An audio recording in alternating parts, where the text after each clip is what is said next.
Hey everybody, Darth Vex here, and I've got the first of what I hope will be quite a few Emblem making videos for Black Ops 2, like I did for the original Black Ops.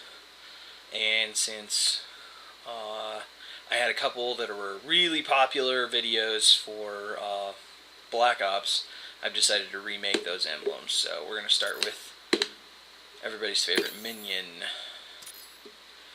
As you can see, there are way more layers in this game, so you can do quite a bit more, but we're going to start with the basic shape, what you need.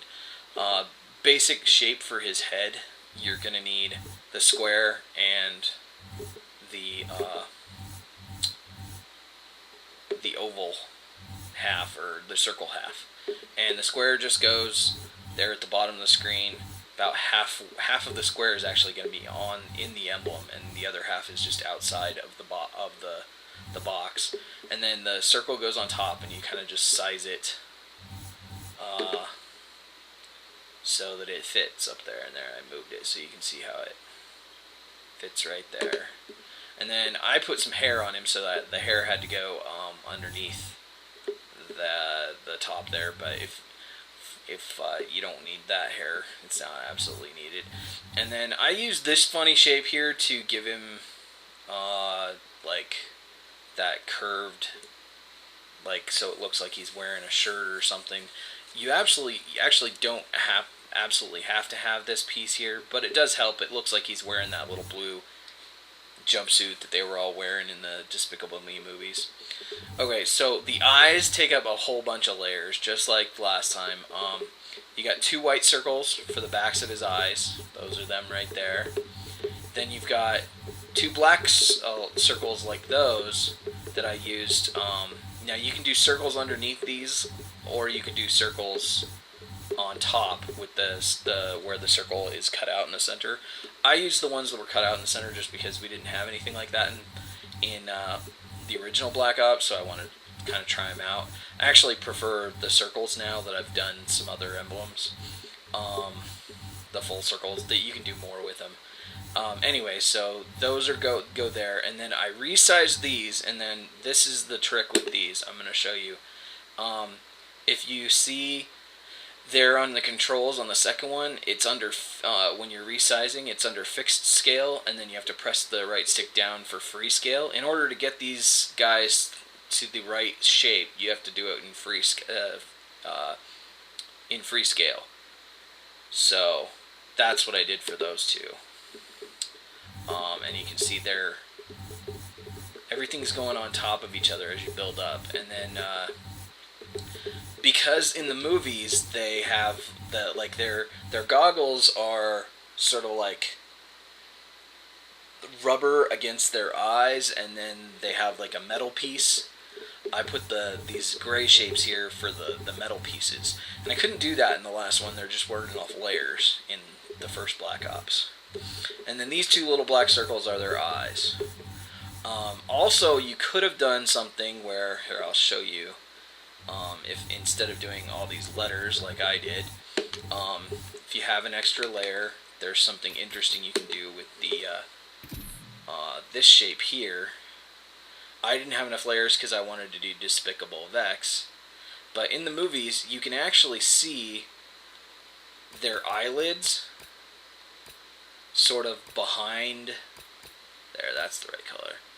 The glass. Oops. And in order to get that to fit in there right, you do something like that.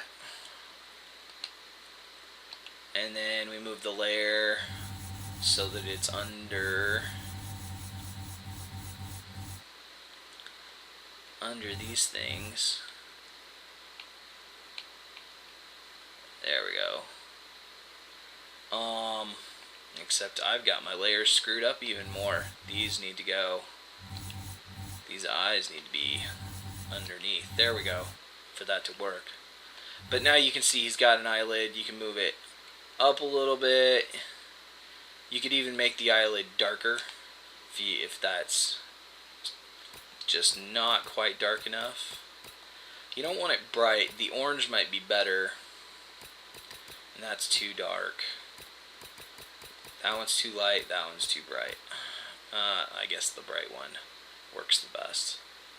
And instead of, like I said, if you don't do all the letters or you don't do all the layers and you want more detail in the eyes, you can do two. You could even do 4 of those half circles in those eyes and give him full eyelids.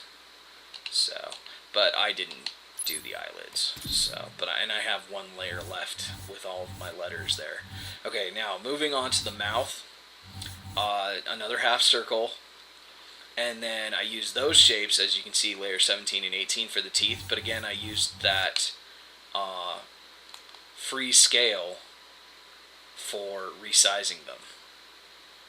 And I'm going to show you some trick. I'll show you a trick really quick here that is really good. I'm just going to clear this layer, and I'll remake that tooth. Okay. As you can see, when you go over the layer, down at the bottom of the screen, if you hit the back button, it allows you to copy that layer, and then it's on the clipboard. Then you go to an empty layer and push start to paste it, and now you've got 2 layers exactly the same as each other on top of each other. So we're going to move this one right back over to where that tooth was that I deleted. And actually, I'm going to make it a little bit different, just, you know. And I'm in free scale, as you can see, so like, if I go like this, it goes in a totally different direction. But I don't want the teeth to look exactly the same, because I think it looks better when they're slightly different. And then this is another, I use the free scale to resize it, but it's just a half circle. And that sort of looks like the tongue. Gives the mouth a little bit more definition. Okay, now on to the letters. And this is what's really awesome about what they did here. As you can see, I just have that 1 blank layer that we made up there when we were messing with because I used all of these layers for the letters.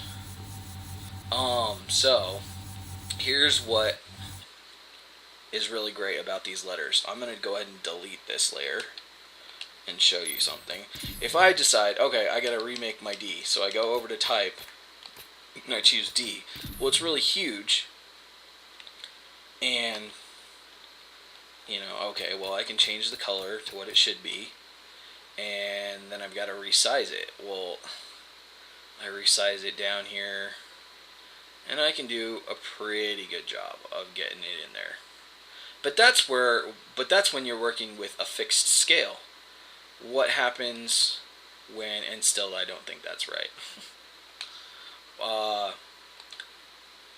So what happens with these letters down here where I freescale them so that they're stretched out?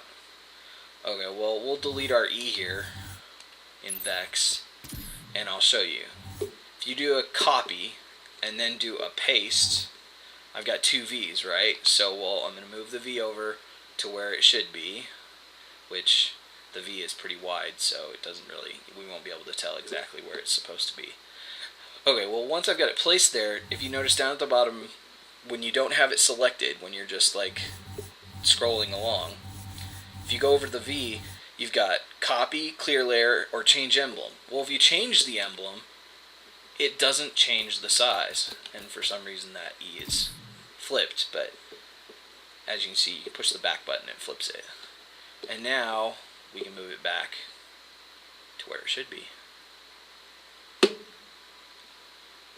It's still,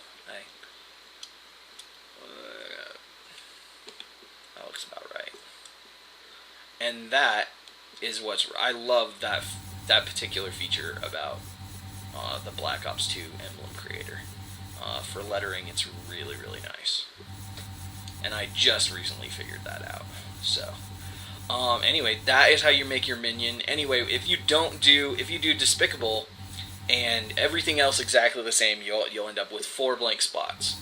So you can put in something else instead of Vex. You could add more detail to your minion, or you could just not do Despicable at all because you think that's way too much work, and you could add more details to your minion. Whatever. There's so much customization with these minions, which if you're a fan of the Despicable Me movies, then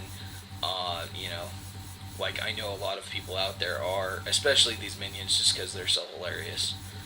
It gives you a lot of stuff you can do. So that is it for this one, and I'm going to upload another one as well today.